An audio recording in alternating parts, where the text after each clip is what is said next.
বছর হয়ে গেছে দোকান যাবা না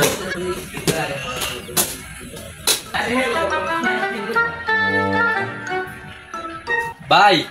মেহেন্দি হ্যাঁ ভাই কি লাগবে কোন কি লাগবে ভাই লবণ আছে হ্যাঁ ভাই আছে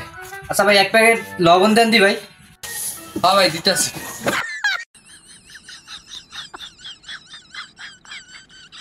ভাই মুস্কানটা দেই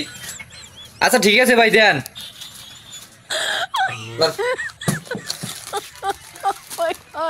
ভাই ধরেন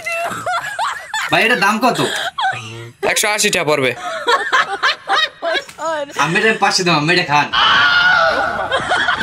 হ্যাঁ ভাই তখন কি খাওয়ার জিনিস মে এটা কি খায় মেশি এটা খাইলে বাদ দিয়া খায় না এটা কি হুদা খাওয়ার জিনিস আপনি মেয়ে আইছেন এটা হুদা খায় আমের জিনিসের মধ্যে 100% ভেজাল আছে ভাই আনালে ভাই ভাই আমি ভাই আমি কোন দি ভাই লবণ কি খাওয়ান যায় না ভাই হ্যাঁ ভাই লবণ তো খাই তাহলে এবারে লবণের মধ্যে 100% ঝামেলা আছে না হ্যাঁ অবশ্যই ঝামেলা আছে ঝামেলা আছে ভাই এটা বাদ দিয়া খায় এটা কি হুদা খাওয়ার জিনিস মে খাই ভাই লবণ তো খাই ঠিক আছে ভাই ভাই খাওয়া যায় না কোন দি হ্যাঁ ভাই লবণ তো খাই হ্যাঁ খাই না 100% ঝামেলা দূর আমি নিব দাম ফাজিল লবণ কেন দেয় না Oh my god.